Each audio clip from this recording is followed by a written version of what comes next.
My name is Andrew. I live in Southern Oregon. I've been living in tiny homes for about 5 years or so. This was the first one. I now live in a different tiny home on the other side of the property, but this was the first home that I had ever built, and lived in it for probably 4 to 5 years before I started the transition into a new space. So we still use the bus currently. It's our community kitchen and source of power, with the solar system, that sort of thing. So yeah, come on board. This bus started out as a normal school bus full of seats, and when I built it out I wanted to keep it really big and open. Tiny spaces, specifically like RVs and stuff that are in this sort of shape, they get really claustrophobic really quickly when you start building things upwards. So we didn't really want anything to be above counter height, and it's still about 300 square feet on the inside, something like that. So it's not teeny tiny, but it is dense. Built a big commercial kitchen, also with the hopes of being able to cook for other people. So I have all of the utensils and cookware and big industrial gear to cook for about 20-ish people. Big commercial range that can put out tons of heat and boil big stock pots. Big double bay sink with pull down sprayer.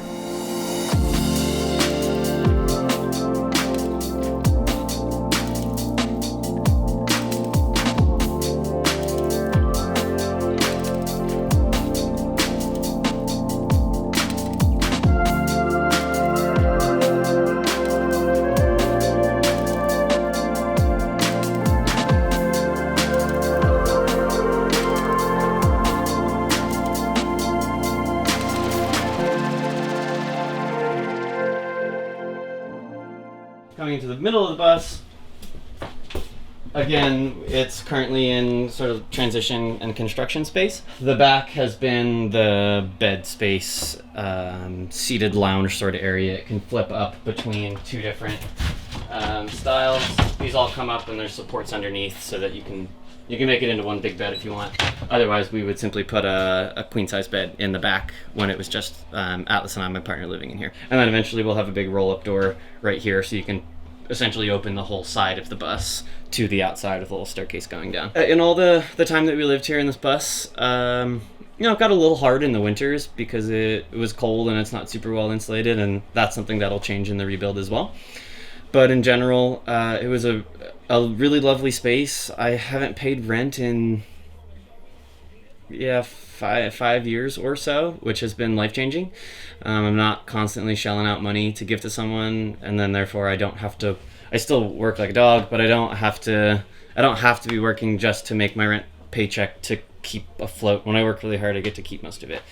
So that was one of the big things that got me into small home living in the beginning. It was when I was living in college and I was paying like $600 for a shoebox room, and there was this kid that found a beat up van and converted it into a living space and parked it in the parking lot and just paid the community house that I was living in utilities and that sort of thing. So he was paying something more like $100 a month to have a little shoebox, and I was paying $600 a month to have a little shoebox, and it didn't make sense that there was such a big disparity between the two.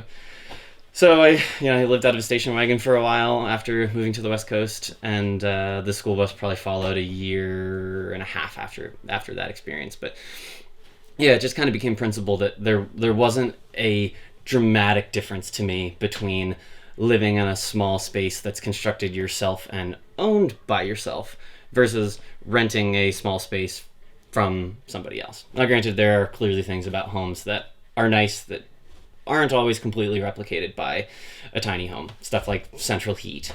I have a wood stove. That does fine, but I also wake up in the morning and it's a little cold. So you can replicate most everything. And as far as the trade-offs are concerned in my life, of the freedom and the autonomy that I get from owning my own home, from living in a space that is like a manageable size, and something that I don't have to constantly pay rent on, the trade-offs of the few things that I lose from conventional normal apartment or house living far outweigh the negatives. So it's a small change in habits and the things that you're used to, but once you start getting used to the freedom and autonomy that comes with living in a small space that you own yourself, it's really hard to go back. It allows me I travel maybe like 3 to 5 months a year. I work mostly seasonally. I'm around on the West Coast when it's summertime and when it's nice, and then when it's cold and rainy, I kind of get to scoot, and it's cool. I can lock everything down and shut the gates on the property, and very little maintenance or attendance for the buildings themselves, or anything else out here on the property, any of the things that we've constructed. So very simple. It's really, I guess that's kind of the bottom line of everything, is everything gets simple. Your infrastructure gets simple. Your necessary energy input and financial input gets much more simplified, and I like it that way. I don't need my life to be overly complicated. So this is another tiny home-esque building that we're putting on the property. It's essentially going to be a guest house. It started out as a little like painting studio from this woman that I found on Craigslist. So we threw it on a trailer and dragged it up here. So it's really simple inside. It's maybe 80 or 90 square feet, but it's sheetrocked walls, and there's electrical run in it, and it'll just be a little guest house with a bed and a little dresser just for friends passing through for a night or two. Nothing, no like permanent living really. But we're rebuilding a foundation right now. We're gonna put a little deck and roof so you can have a little rocking chair or place to sit on the front porch. So this is the house that we currently live in. The construction was a combination between myself and a contractor. I began the process with a contractor, and he did a horrible job, so I ended up having to rebuild a considerable amount of it. But he threw up the bare bones of the building. I ended up having to rebuild the foundation and a bunch of the stuff on the interior because he just didn't do it properly. But we built this little woodshed to hold wood for the winter, and there's a little composting toilet there. Having little spaces like this, just dry roofs, has been huge for us. Since we started with raw land on this property, pretty much everything you're seeing, this was just a wooded hillside. So having something like this, wood security for heat for the wintertime, is monumental, considering how raw it is out here on the property. And here's the yurt. Yeah, about 300 square feet. And it's not a traditional yurt in having like cotton or canvas walls. It's stick-built construction, so it's kind of in between a yurt and a tiny home, because it's a 12-sided round building. And it took us pretty considerable time to throw this up, just because we had difficulties with that contractor and then wrapping everything up. But I built the headboard, and my partner and I did the ceiling, and I built the tables. I wired all the electrical myself. There's a 24-volt Tesla module underneath the table, so we took a chunk of a half of a power wall essentially and installed it in here. So the whole solar system is on the underside of this table, so it's really easily accessible and also tucked away. It's not inconvenient or in the way. It's a kind of a nice in between. So I don't have to tinker with it too much these days, but it's nice to be able to change out fuses if I blow something. Otherwise this has been a really lovely space to transition into. As you can see, there's no kitchen, there's no bathroom shower, it's mostly a bedroom. Everything else, all of those other amenities that we need are, the bus is our kitchen, there's a toilet right out there, there's a shower up on the far side of the property. So we still have all of those amenities, but I didn't necessarily want to put them in the house. It complicates things in terms of the planning department.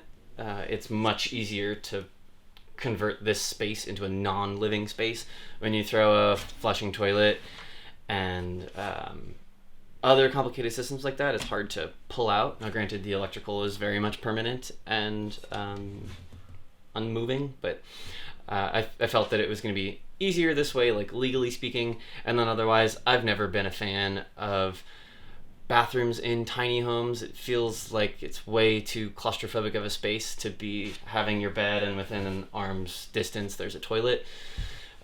Just personal preference. I know plenty of people that do it that way, and it's not of any concern to them. I would just rather walk outside and sort of have separate space from those things. Yeah, but this space functions really nicely. The whole desk here can be used with the stool, so it's a nice sort of work area for doing something on a computer or writing or otherwise. Little couch, underneath the bed. It's a captain's bed, so there's storage for everything. And then back here behind the headboard as well, these all come up. That's our like dirty clothes, laundry sort of stuff. And then there's extra clean sheets in there for when we need to change the linens on the bed. We have a little wood stove for the wintertime. It's very well insulated in here, so even though that wood stove is quite small, it puts out quite a bit of heat. and holds it really well. Small space, but it's been really pleasant to exist in here. And yeah, it's mostly done. I've got a little bit more electrical tinkering to do with getting the solar panels all completely rigged up and finished. But other than that, it's a fully lived in and completed space. Yeah, I've talked a lot about the benefits and the upsides of tiny home or simple living. And there's definitely the fair share of challenges as well. Things that have become rather normalized to me at this point. Even basic things like heat, like heating with a wood stove. It's wonderful because I can go chop stuff down in the woods and season it and bring it in here and burn it. But the wood stove kicking out in the middle of the night, it being cold the following morning.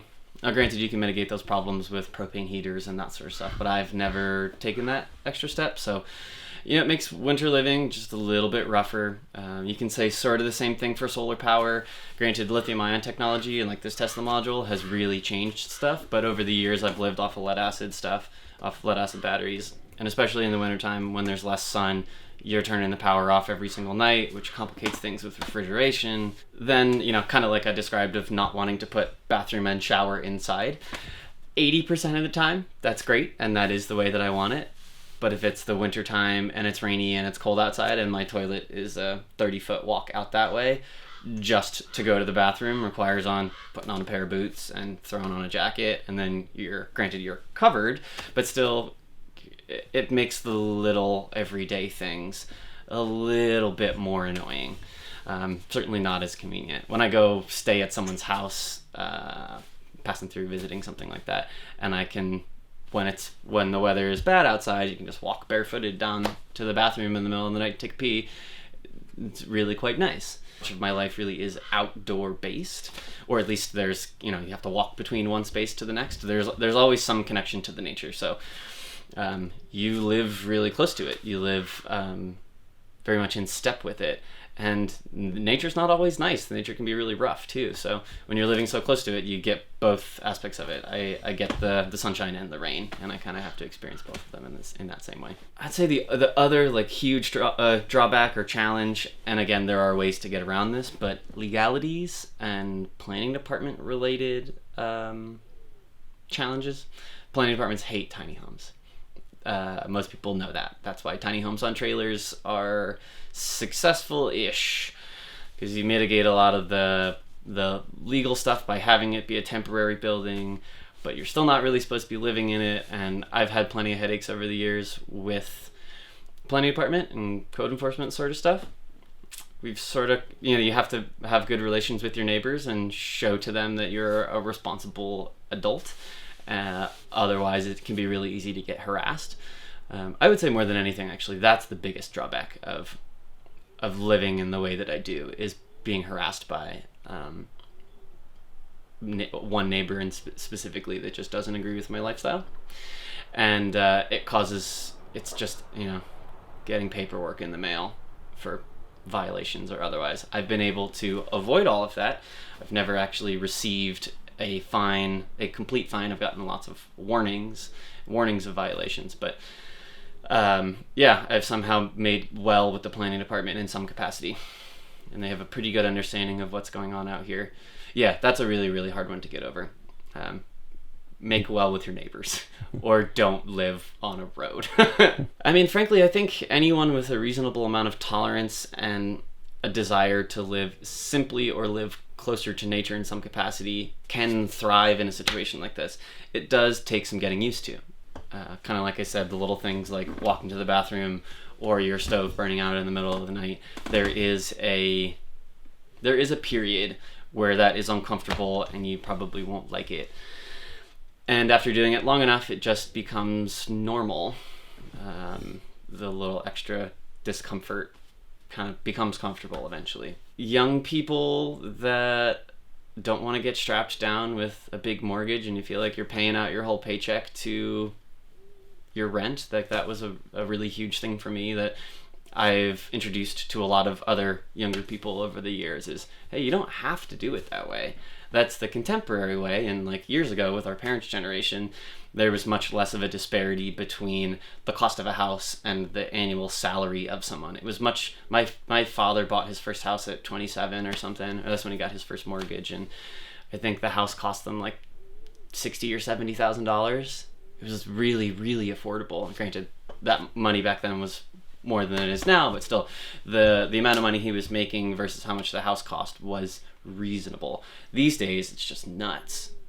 Wages are not nearly as high as they used to be, and cost of living and the cost of purchasing a house is just through the roof. So to people that aren't at that place in their lives where they're making enough for it to be reasonable to have a mortgage or to go into buying a full home, there are happy mediums where you're maybe not as rustic and as primitive as my place, but you can live a pretty normal-ish or like modern contemporary life in a smaller space. That's affordable.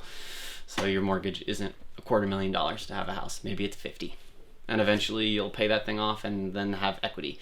You'll have an asset that you own that you could then rent to someone else if you wanted to move somewhere else, or maybe you buy a big house eventually. You then rent that tiny home out to somebody else, and you're able to generate and come up with a little bit more economic momentum. So again, I think it takes a little bit of tolerance and a little bit of the desire to step out of your comfort zone and try something new.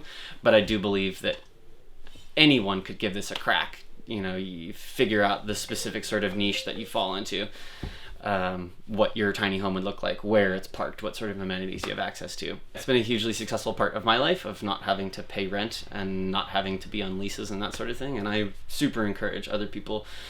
I'm 29, so of my general age range, people that are 10 years younger or 10 years older, it's very liberating. I don't feel tied down or like strapped to a regiment like a lot of people that I know are. The biggest lesson that I learned, which I am still kind of doing in some capacity, but for the most part I've evolved beyond this. I was told when I started building out my bus to not live in it while you're constructing it.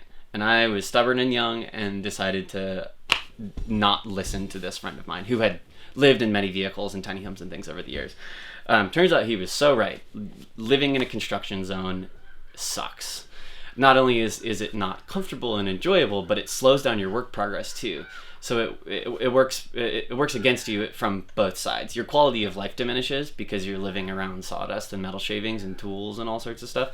And then your efficiency from the build end of things just, it sucks. You have to like end up moving your mattress out of the way to bring a tool in to work on an area. And so yeah, doing things differently, I would pay for a place to live, or like come up with some alternative place to live, even if it's just a tent in the backyard, whatever. It doesn't have to be anything fancy, but don't live in the space while you're currently constructing it. That was a huge mistake of mine. Other things that I've learned, gosh, I've just learned an enormous amount about building things. I've always been a builder of sorts, but the variety of projects that I've built over the years, I've learned far more about little details of, you know, specific hardware that's perfect for this application, as opposed to a piece of hardware that's like can kind of function but isn't quite right. That's been monumental for me. Little things like that, knowing the difference between a wood screw and a metal screw. Didn't really know that at first, but turns out if you switch them and do it improperly, your building's just not going to hold up in quite the same way. So having a fundamental understanding, maybe getting some, I've never had training from a carpenter or an electrician, or I guess I have in subsequent years. But when I began, I wasn't an apprentice of someone. That would have been super cool to, even if it's just for a week, you know, have an apprenticeship style thing with someone that's far more knowledgeable than you. You start to absorb stuff so quickly. So over the years, I've spent a lot of time with people that are more skilled and more experienced than I am, and the amount that I absorb from them is life-changing. Can be the tiniest little fragment of information that helps move a project forward. My personal philosophy on life, especially as it relates to tiny homes, is the desire to be autonomous and have my independence and freedom. I don't resonate with the idea of being more or less like owned by somebody else, like to have to pay rent or to have to show up at a job 5 days a week and only get 2 weeks off a year, sort of thing. And I've done those normal jobs and things, but it doesn't really feel good.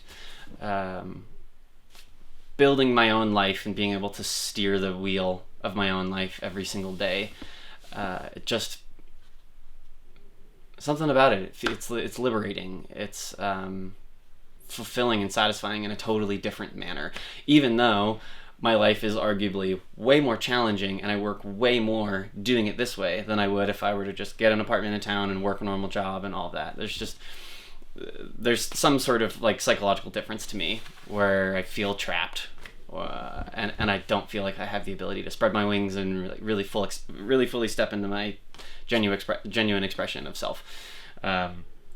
So yeah, most of what I like, kind of how I've constructed my life, is around that philosophy of wanting to be independent in my work, to be independent in my ability to go places where I want, to be able to travel, for longer periods of time than just a week or two, to experience the world and its culture and cuisine and the mountains and the rivers and the oceans, and see the world while I'm still young. Yeah, I'd say that's probably the most simple way to encapsulate most of it, is my autonomy, independence, and freedom, and working really, really, really hard to protect those things of myself, and not sacrifice, not allowing the conveniences of the world, or even some sense the securities of the world, for me to have to sacrifice those things. Hi everyone, hope you enjoyed this episode in the Alternative Dwelling series. If you wanted to see more, a playlist is popping up right now where you can watch every episode we've ever made. Don't forget to like this video and hit that subscribe button, and check out the links in the description if you want to support this channel and this show. And we'll see you next Monday for another episode of Alternative Dwellings.